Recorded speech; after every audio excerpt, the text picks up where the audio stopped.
And now we're going to have the great privilege of listening to Dr. David Donoho, who is a professor of statistics at Stanford University. He's known for developing effective methods for the construction of low-dimensional representations for high-dimensional data problems, uh, which is something we also heard Yoav Benyamini comment on earlier during his presentation. He's also a member of United States National Academy of Sciences, and today he's going to talk about data science at the singularity. So a very warm welcome to Dr. David Donoho. Pleasure to have you with us. Well, thank you very much. Thank you for the invitation to talk. I wish I could be there, although I hear it's getting dark early these days. So, uh, yeah, that's not my favorite part of Scandinavia.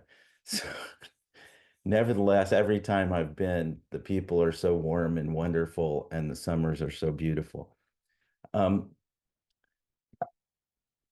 let's see if now the slides advance. Okay, great. So, here's something that's pretty standard in supporting the what I'll call the AI narrative that we're all marinated in. Any piece of media that we read is telling us that AI is taking over. And to the extent it's based on evidence rather than massive PR expenditure, here's the evidence all in one graph.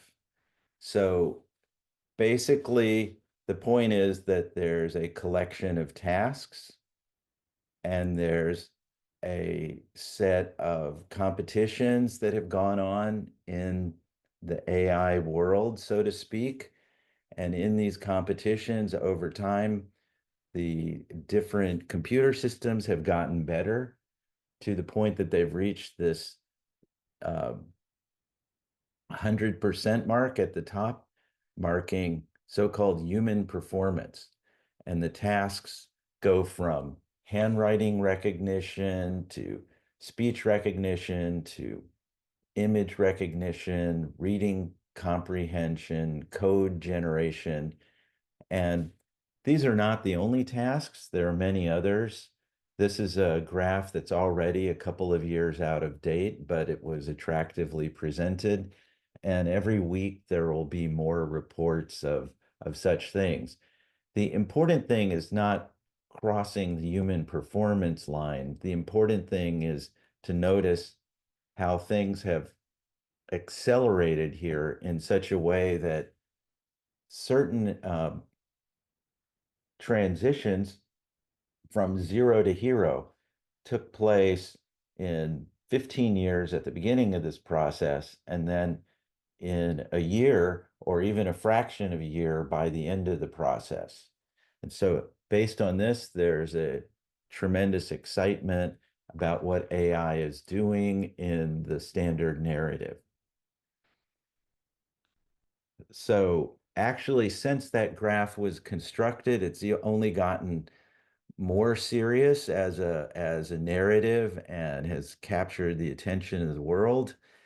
Um, since ChatGPT dropped in 2022, we know that large language models are solving medical exams, law boards, IQ tests. The stock market has responded. Politicians are spooked. Business has invested at least $1 trillion in this. NVIDIA, the company that manufactures the H100 GPU, is now the world's most valuable company by market cap. And very recently, both hard science Nobels, physics and chemistry, were awarded for what seems like AI.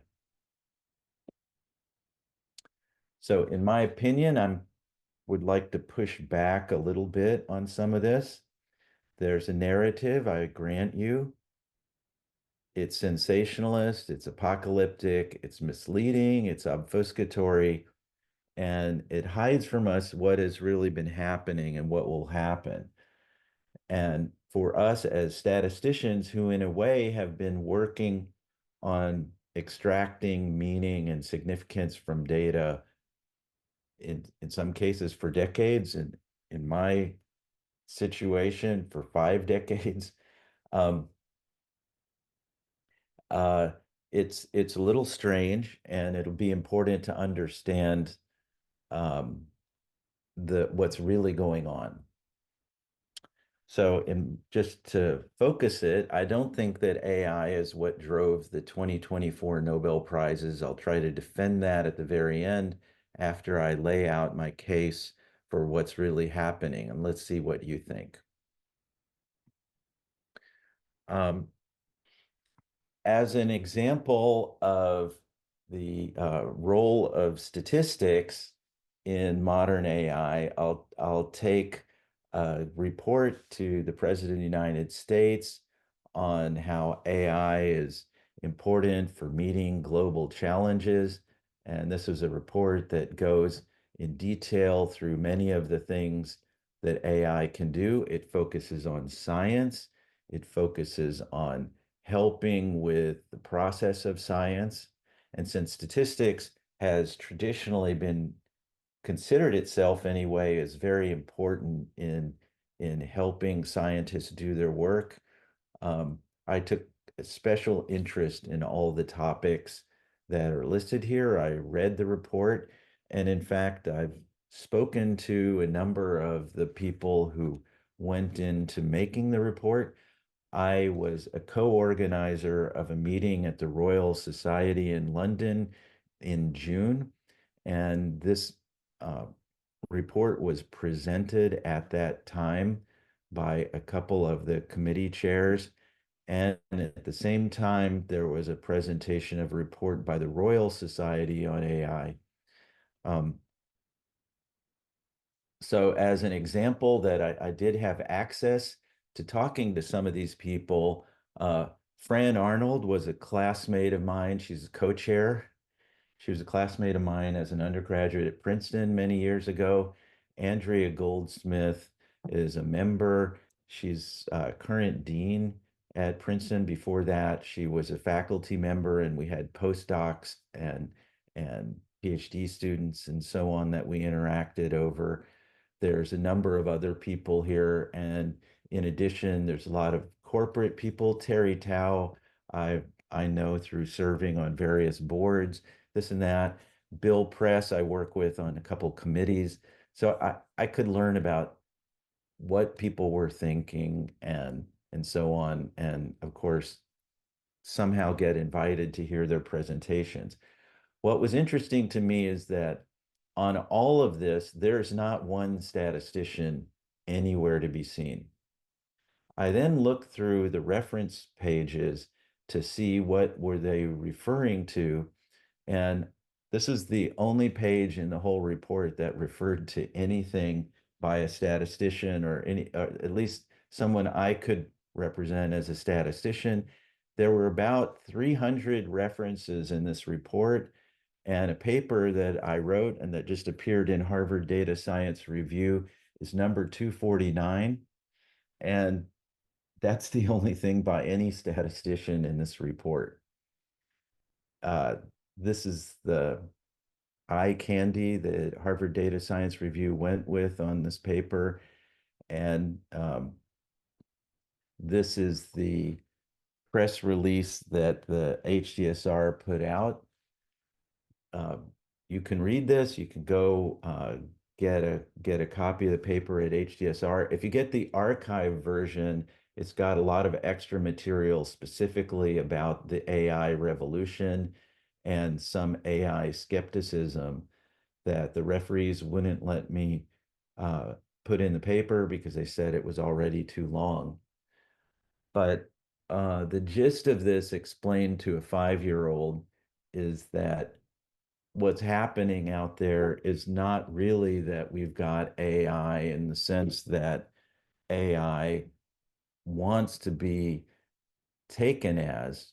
It really doesn't have those characteristics yet. But what we're seeing is a data science moment where a complete transition in human potential is being produced by the accumulation of data code and a discipline for using it. And by calling everything AI, we miss this point. And this is something that's much more fundamental in terms of research and the kind of work that we do. And I think it's important to know about it. So just for the sake of time, I'll run ahead. You can read this paper, as I've said, at Harvard Data Science Review. In my opinion, something very profound is happening. It's the fulfillment of 3 long-term initiatives in data science, and the AI singularity narrative is in fact a misdirection, and it's really bought and paid for by big tech. Just note that Google spends $10 billion a year on advertising, and Facebook some number of billions. So because of these giant expenditures, they can promote whatever narrative they would like. They have thousands of lobbyists in Washington. They can construct a narrative and get it out there and get it to stick.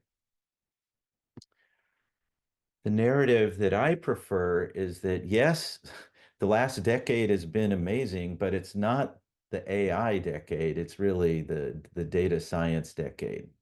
We started, 15 years ago with a global peasant class that had effectively no access to information. And now it's globally connected, and there's more or less 8 billion people on smartphones. In fact, most of the day on smartphones in most of the earth. Underlying that was a whole new style of computing that was based on these smartphones messaging to servers, pushing the whole model of the cloud forward, leading to data centers, in many cases north of the Arctic Circle, serviced by totally new fiber laid transatlantically and going between, say, Northern Europe and Greenland and other such places. And so a peasant in India asking for some service from an Indian company might actually be serviced by a data center in Finland, Greenland, who knows. The underlying way that this was possible was through the provision of cloud services, where little chunks of work were handled by compute servers somewhere on Earth you don't even know. And the growth in this industry has been spectacular over the last 10 or 15 years. Okay, we all know this, but the fact that this has happened has meant that there's this giant scaling up of compute potential for the Earth. There's a spread of information everywhere. There's a change on human behavior. And as a corollary to that, we're seeing big effects on how science is conducted and how the kind of data modeling that we do is situated in the world and the kind of effects that it can have. Now, a part of the standard narrative that's out there, that's in people's heads and changes how they look at things, is this book by Ray Kurzweil, The Singularity is Near. It was published in 2005 and made the rounds and was on, talk shows and news programs and so on. And this book laid out the idea that over time, if you look at the time before present towards today, things have been happening faster and faster. So the transition from, Homo sapiens to agriculture is sort of on a logarithmic scale, the same as city-states to industrial revolution, the same as industrial revolution to computer, etc. And most importantly, the transition time for events is headed towards zero. And the claim is that when crucial events in human history are happening with no delay between them, that's the signal that we've crossed the singularity. The driver in the recent transition was identified by Kurzweil as the growth of computation. And at that time, he took as a metric, a single processor and how much work it could do. At that time, there was Moore's law. That's no longer the case. But instead, what's happened is we've switched to GPUs and other things which advance computation in some other way. He forecast that Moore's law would continue. It didn't, but some other forces, such as the emergence of the network services that I've spoken about, did emerge. In any event, we're on this upward trend in compute capacity, and he noticed that at some point, the amount of non-biological computing would equal the possibility of all human brains to compute and the possibility of all biological computing. And that crossover point was when Kurzweil thought we would have this kind of singularity. Okay, many people know this. I just want to push back on the idea that that's what's happening. Again, the AI singularity, I think, is a misdirection from what's happening. Something profound has happened. And it's 3 long-term initiatives in data science that have come together with really stunning consequences, but kind of subtle and without any PR behind them. So people don't really realize that these things are happening, or they're discussed in some other way that completely masks the occurrence of these things. So I think that what happened in the 2010s decade is 3 particular achievements that had been long worked for, in particular by statisticians, came together. The first is we saw the datafication of everything and data sharing.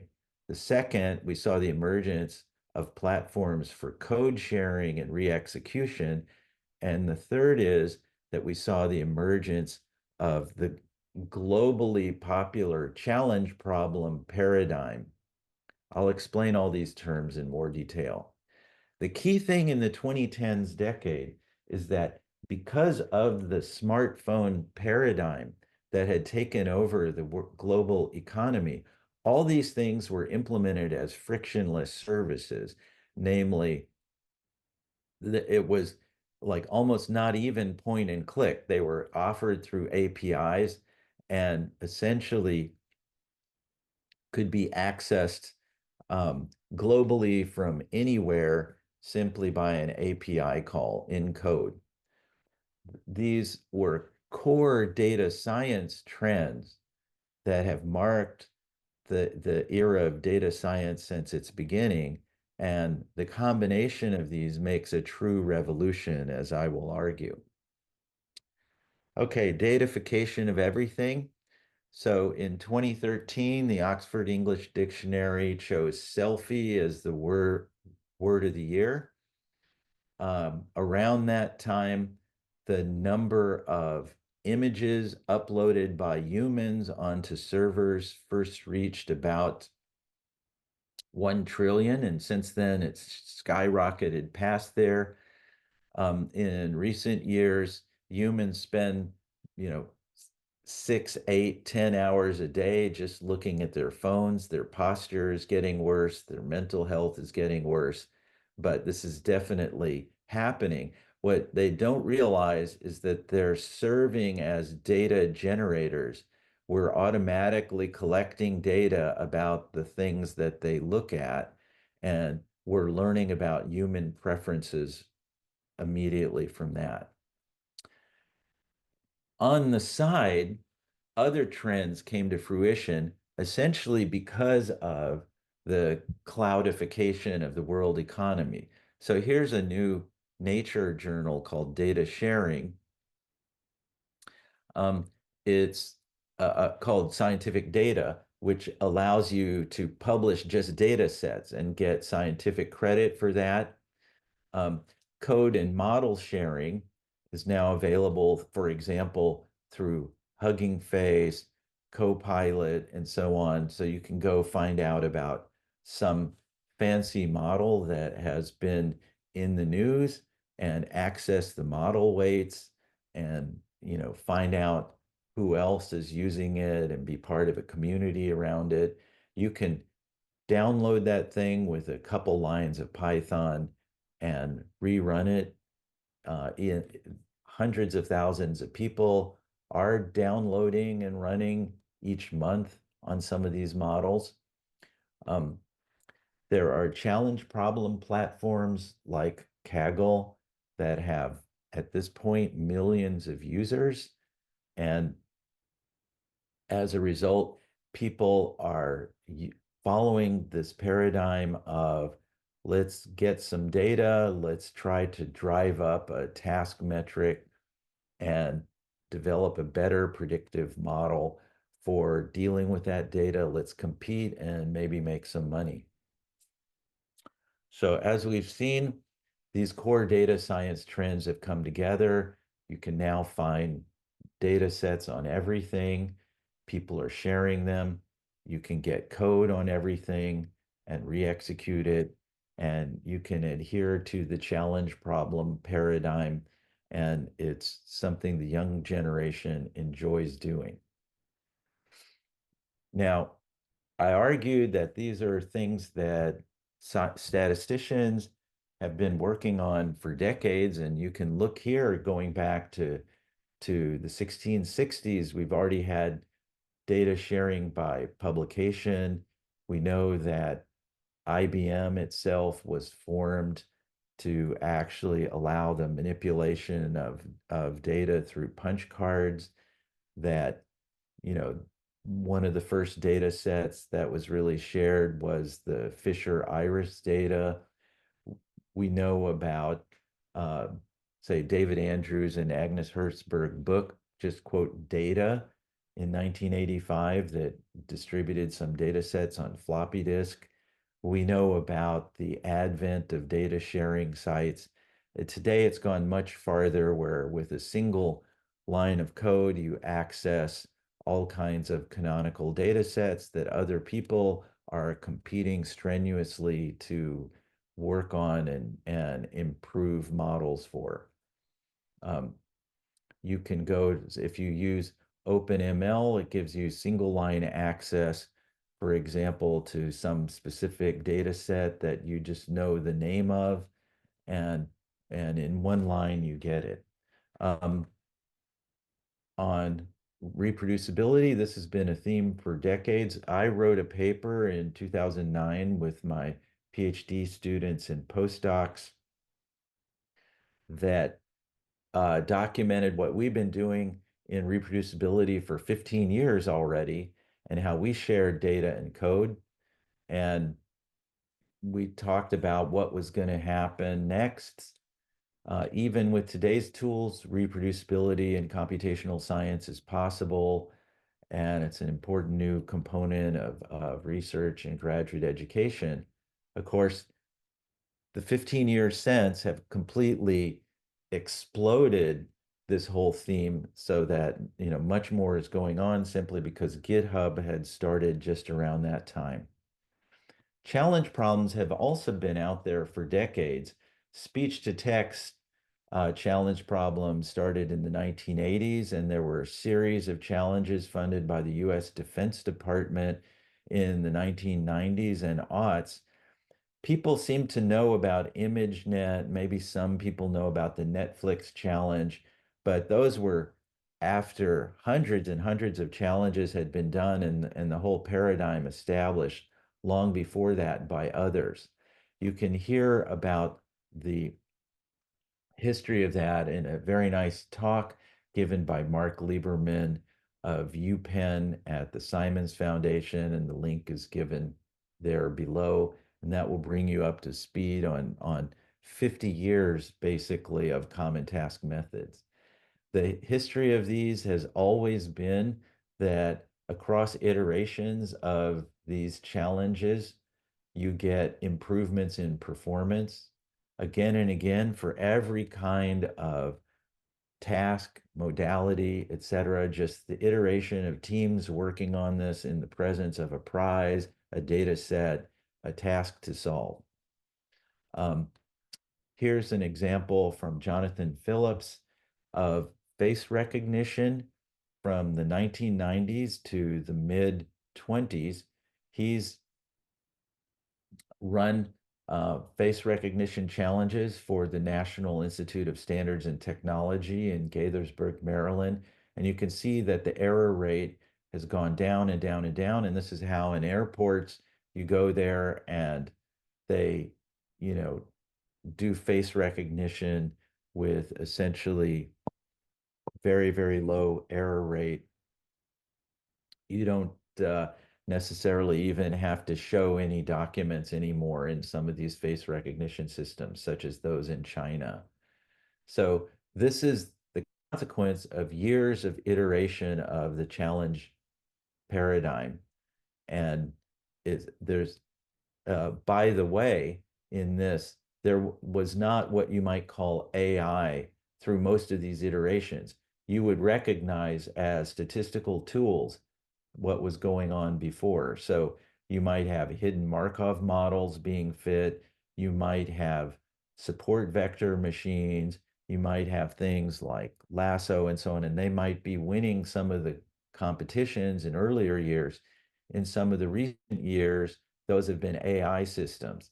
But as you can see, there's no breakover caused by AI here. It's just a standard evolution in performance, and no one can say that it's really due to AI.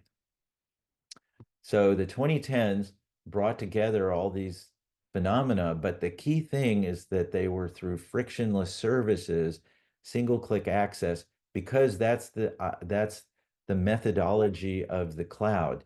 You need frictionless with no human having to be in the loop so that all these devices can be talking to their data centers in Scandinavia and Greenland and such. When that's all possible, then you realize that you have frictionless replication of entire research projects. And indeed, anyone who wants can, download a Llama 3 model and some data set and can document for themselves assertions that have been made about some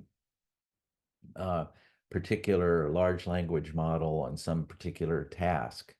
And essentially nothing in the discourse about large language models would make sense except in the light of what you see on this page. Now, when all these things are together, you have what we could call a frictionless research exchange, where researchers all around the world are competing with each other to improve task performance on some task, sharing claims about what they've done and pointers to the code and data that they were using to do it. That becomes a frictionless research exchange where people can build on each other's work immediately and frictionlessly. And at that point, something really impactful happens, which effectively creates these amazing progress stories that have been the point of my talk.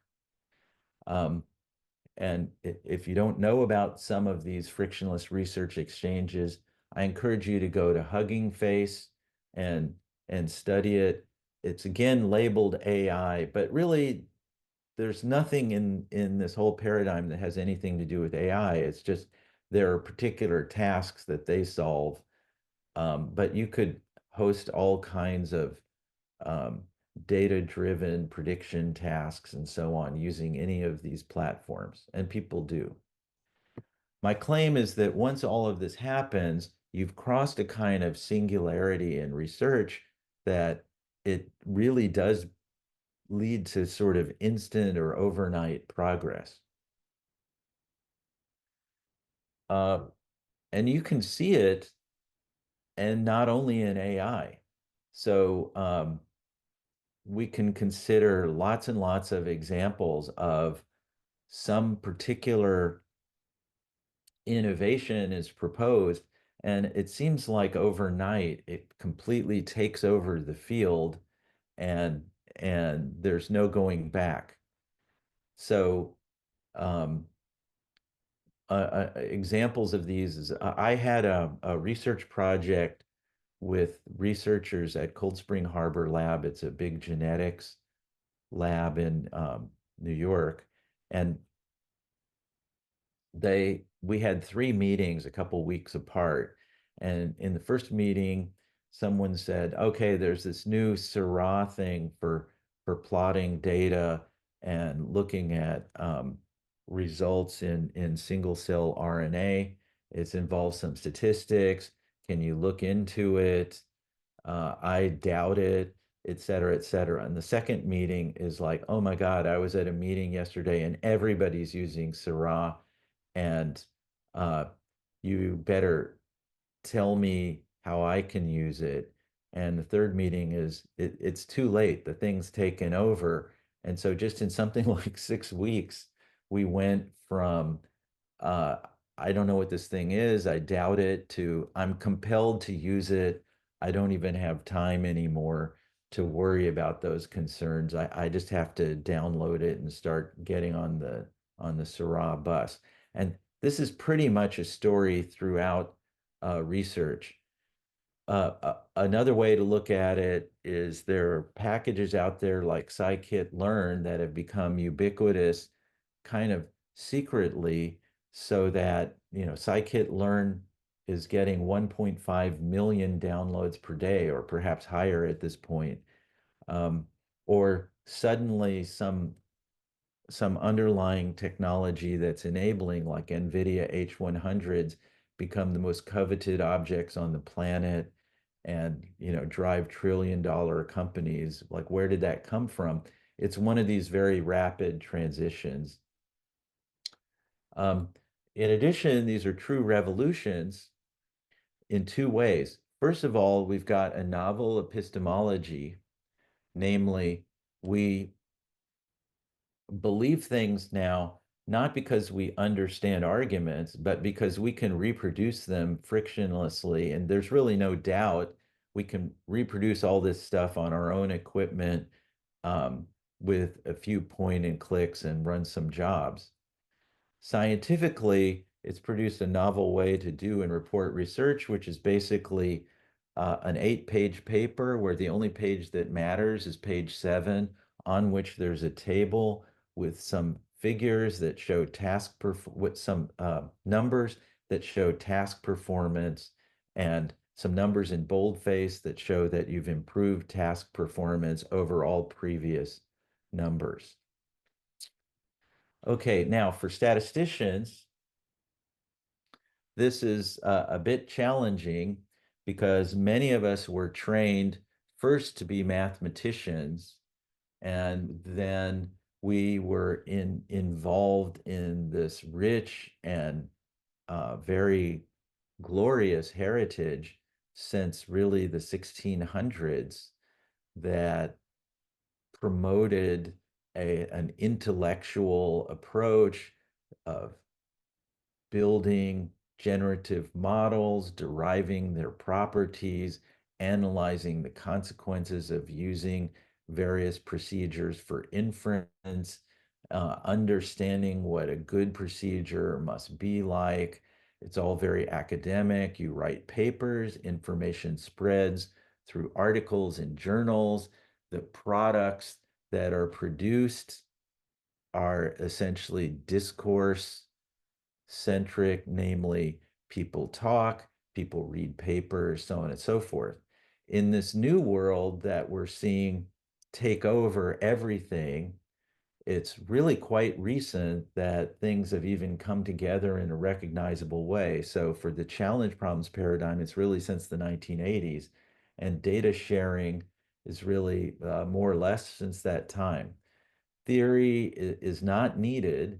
Models are not needed in the sense of something that you think describes the world. You just need a challenge problem that people can compete at. Derivations are not needed. You just say, okay, here's this haphazard model architecture and workflow I threw together, and look, it did great. Um, Analysis is not needed. You just have to report measurements. Understanding is not needed, and so on. It's much more industrial, and instead of discourse, you produce products that other people can access frictionlessly. Now, the mindset of classically trained statisticians is really mathematical, and the mindset of the rest of the world at this point is really around the digital affordances. In mathematics, you kind of need permission to do things. You need to like really understand things, and only sufficiently educated people can do stuff. And it's a real hard work to understand things. And you try to describe things in a minimal way and come up with an optimal result that can never be improved within the assumptions that you're working with. In the digital world, you don't need anybody's permission. Um, you can be a high school student and build a model and submit it. You don't need to spend any effort. Like you could have an idea to build on someone else's model and just tweak one little thing, changing one line of code. And there's no point being minimal in anything. Like try 50 things, do them all, and say whichever one worked. And there's no such thing as finality, because you know that some teenager in some other country is going to improve on what you just published, and they're going to do it tomorrow. Okay, so those are some points about what's been happening. What you can do is realize that this is happening, understand that what it's really driven by is the challenge's worldview. Try to learn what that means and maybe situate your research relative to this worldview, and certainly work reproducibly, benefit from other people's code, and so on. Um, just I don't know how much I have any moment left to comment, but I did offer to tell you a little bit about the Nobel Prize. So there were two Nobel Prizes were awarded this year, and everybody said those are for AI, et cetera, et cetera. Actually, the chemistry prize is tangibly for exactly the paradigm I'm talking about. Since 1990, at the advent of the Protein Data Bank, there have been yearly or almost yearly competitions called CASP, protein structure prediction, and these have iterated in much of the way that I discussed. And there's been a community forming over time that worked according to this paradigm. Uh, it was a bunch of academics who figured out everything, how to conduct the challenges, how to measure progress. And then Google DeepMind came along in around 2017 and started competing in those challenges, but bringing massive resources that no academic could provide. And they pushed up all the metrics. And that's what truly happened. Now, almost all the work was not AI until Google came in. The key thing here, though, was not the AI, it was the staggering increase in compute that they brought and the staggering increase in data that they brought. Now, then, as far as the Nobel for Physics, anyone who looks at the papers that were cited by the Nobel Committee will, I think, agree that there's no way, and those might be nice papers and so on, but there's just no way that those would get you to Stockholm. What got them to Stockholm is that one of the awardees was on the team that distinguished themselves by winning the ImageNet Challenge of 2012 convincingly, and that is in the standard narrative what launched the deep learning revolution and led to all these AI teams and so on and so forth. And so it was at that point that neural network models were established as a credible competitor. And then in the 10 years since then, the competitions, one after another, those neural network models were successful. But they're not models like statistical models. They're just data flow diagrams that allow computational elements to be learned and tweaked. And how that happens is not through intellectual effort, it's just through the action of data suggesting what tweaks ought to be done next in some gradient descent process. Okay, the conclusion is we're seeing an AI singularity according to the rhetoric.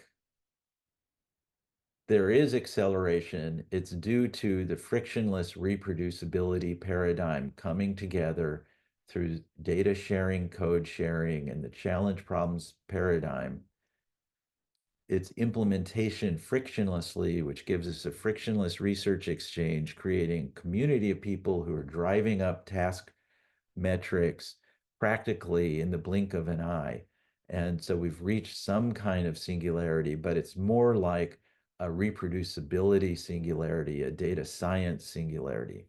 On the other side of that, well, we don't know what's coming next, but there will be a number of consequences for us that are quite significant. And I would encourage you to look at the discussion of the paper in Harvard Data Science Review, which has 16 discussants who made contributions, some of which are quite far reaching about the consequences for humanity, et cetera, and that may be of interest to you.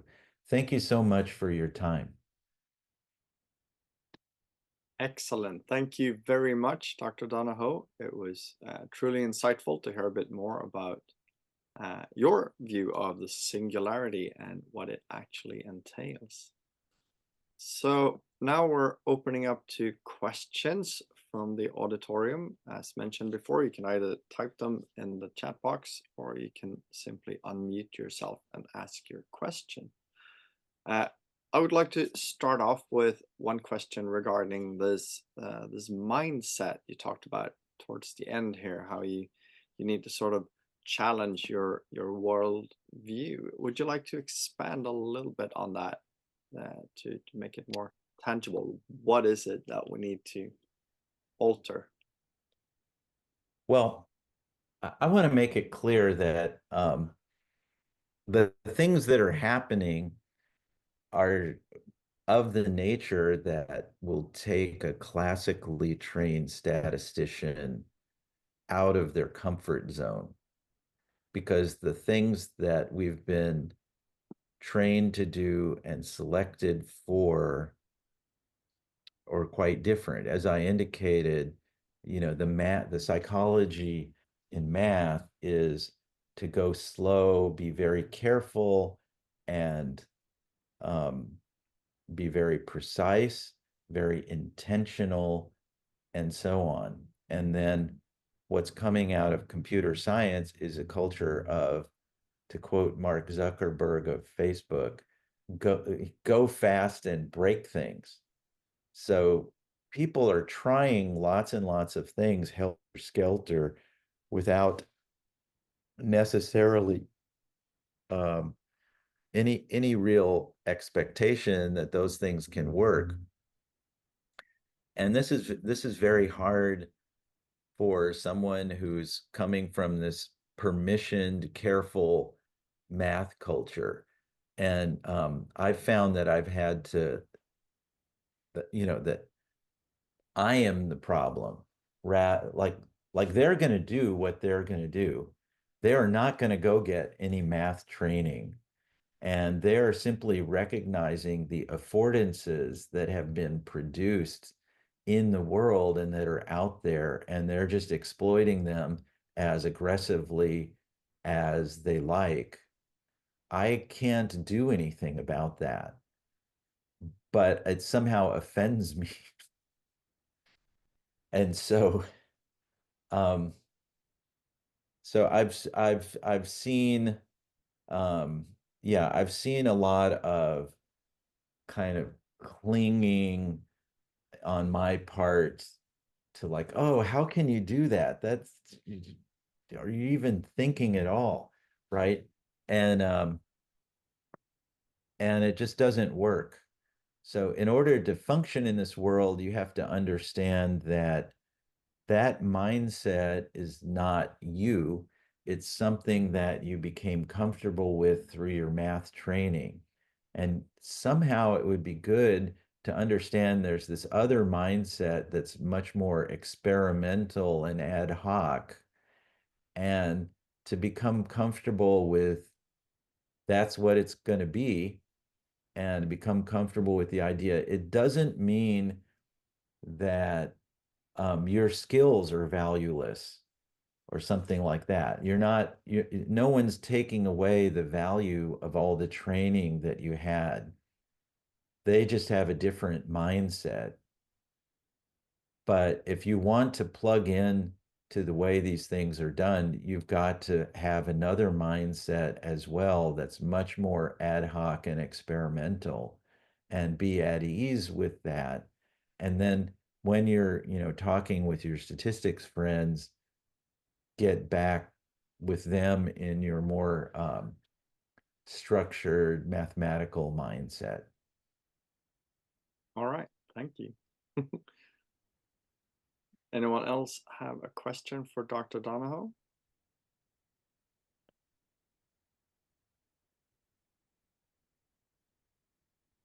Yeah, I'm sorry if I was a bit I felt I was slow in speaking, Oh, no. and I just barely got myself out of bed for this.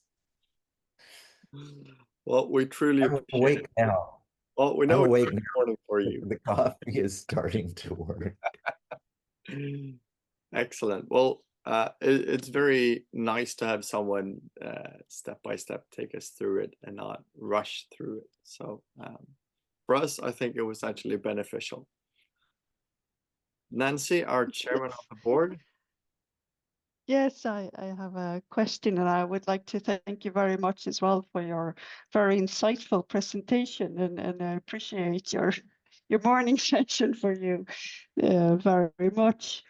For me, your presentation has been mind-blowing in a sense that I've never encountered this perspective of how AI has, with the tools that are behind them, has sort of gradually come together, and that there's a force of several impacts.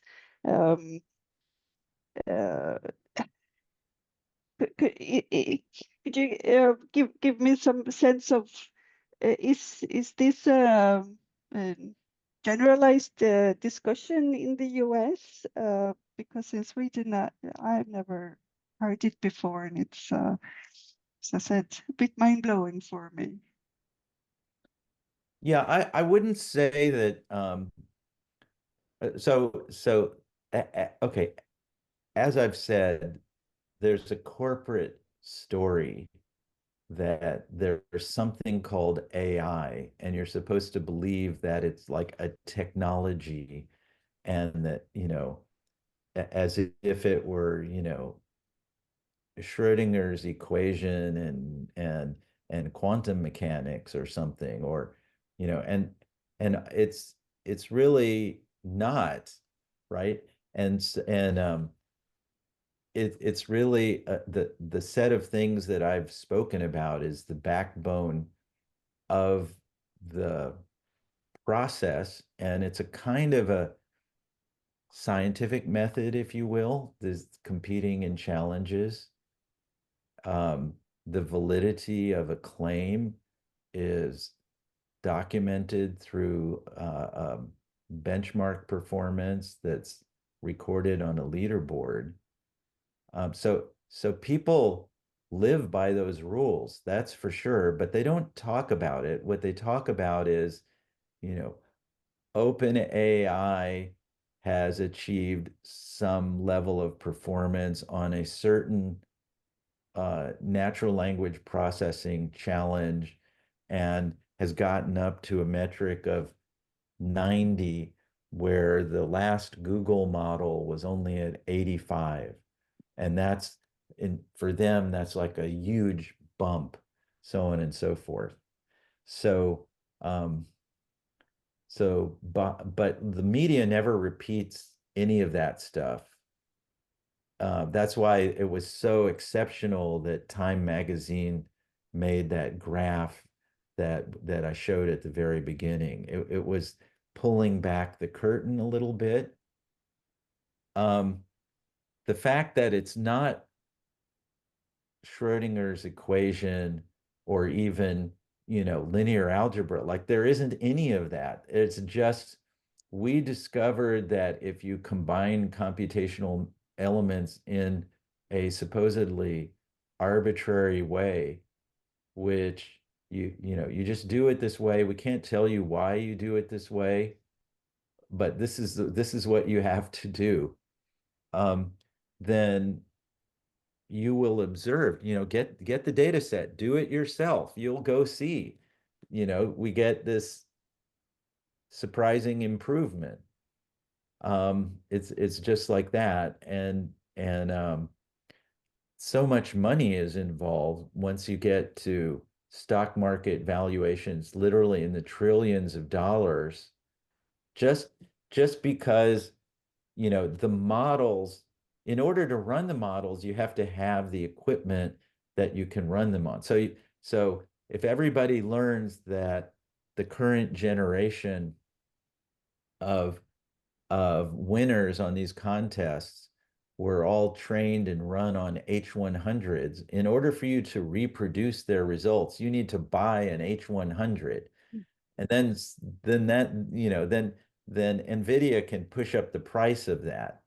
But the driver behind it is the reproducibility, the market demand for the H100s that makes them coveted is the fact that anyone on the planet can immediately download and replicate these results, provided they have access to an H100.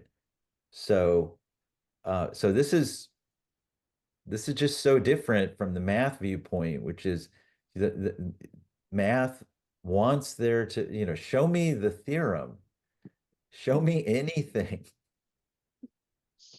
Thank you. All right, excellent. We do have 2 questions in the chat. I also notice we are running a bit behind schedule. Do you have time to answer 2 more questions, Dr. Donoho? Sure. Excellent. So the first one is, do you think the use of tools like ChatGPT will be able to further reduce friction, or will it cause more harm than good for the scientific process? Well, ChatGPT is already reducing friction, namely, okay, so in my view, the underlying for this is that people put code on GitHub and commented it. And by this point, there are millions of projects on GitHub. And so that code sharing, which was just, you might have been thinking what you were doing was just sharing your code with someone, but you are also, in a sense, creating a data set of your code and your comments. And then there's also Stack Exchange, where people solve other people's problems. Between those 2 things, ChatGPT just takes all of that data literally. And so if you ask the question of ChatGPT, it does the equivalent of going to GitHub and seeing if this is solved anywhere on GitHub, going to Stack Exchange, seeing if it's solved anywhere. You could do those things yourself in 5 minutes, but it will do them for you in 5 seconds. And so that's reducing the friction from what seemed frictionless to what's much more nearly frictionless. And so a lot of people are using ChatGPT and things like it to speed up coding. And it doesn't really give you, it doesn't do all your work for you, because if you're an idiot, you can't actually, it doesn't really give you working code. It'll have fundamental flaws, but it'll take the authoring of the code and speed it up by a lot. And so these tools are used a lot. It's particularly great for doing those kind of computer accessy things.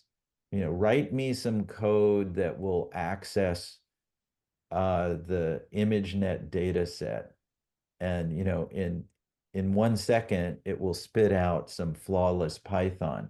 Of course, it's just because it's on some university course somewhere where this has been documented by some professor.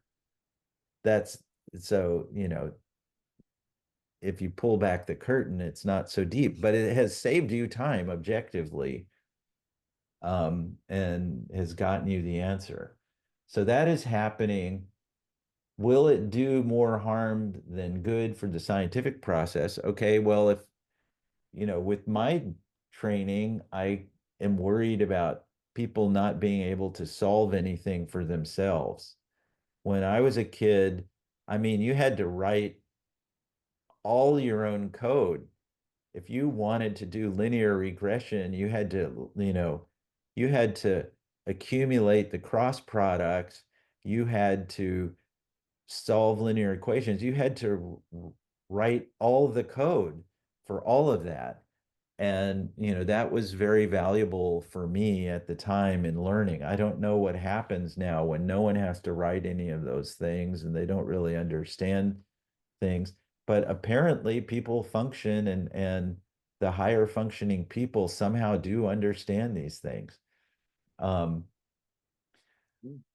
do AI approaches affect contents in statistics education? Well, this is part of what I'm saying is, I don't know how we do some of what we've been doing. Doesn't really seem to make sense anymore. If people are using Chat GPT, in fact, all the time in everything else in life, and then we expect them not to use it, part one. And then part two, if Chat GPT actually knows how to solve all the stats homework problems, and they're used to using Chat GPT all the time, then what? We forbid them? And I don't know. I mean, I don't know that works.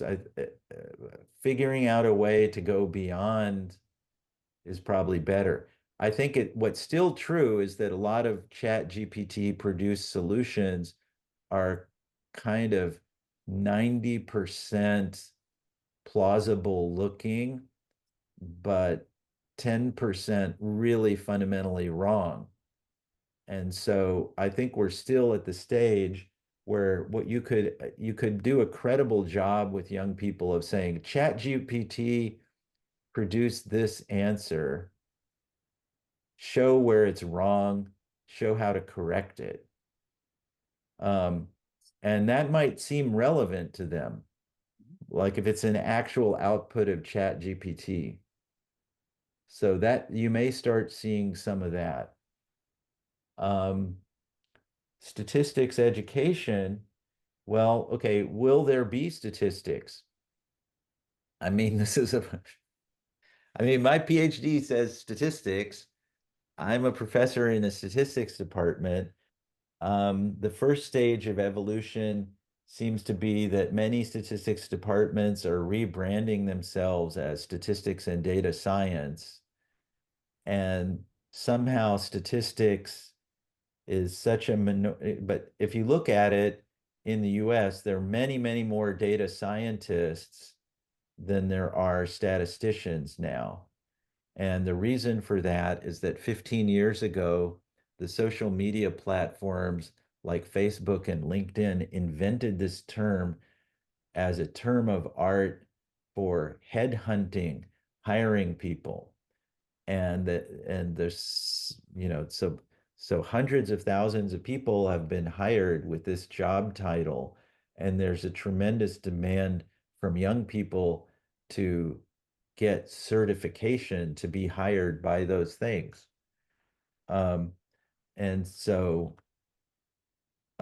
it's academia really didn't recognize this in the beginning and didn't understand that this was happening.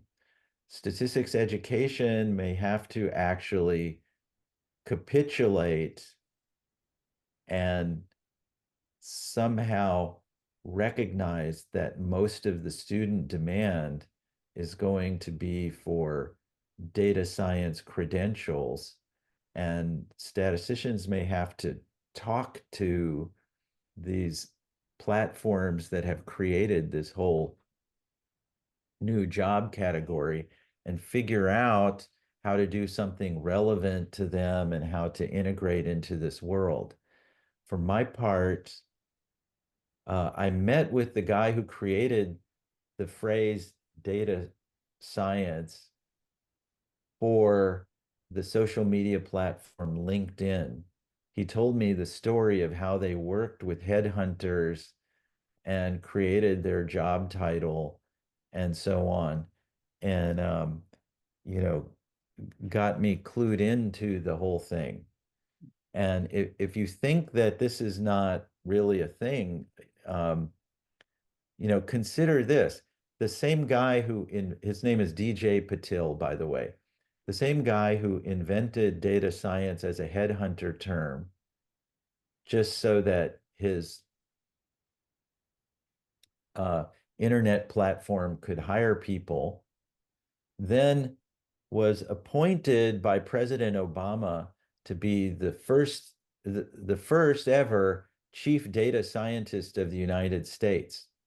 And then he went and appointed a bunch of every federal agency, like Department of Defense, Department of Health and Human Services, had to have its own chief data scientist of that organization. And that created dozens and dozens of chief data scientists in organizations. And so he created the title, he created the kind of honorific for himself, he created an industry of people who have similar titles and want to support it, so on and so forth. The mojo is strong. It's pretty strong. Wow, fascinating.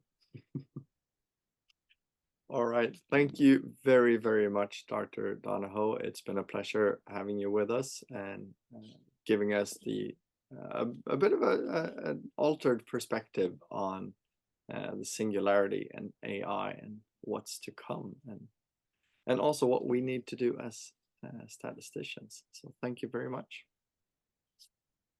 Well, thank you for the opportunity, and I look forward to being in Sweden again some summer. Yeah, it's definitely better in the summer than it is these days. But thank you very much. We truly appreciate it.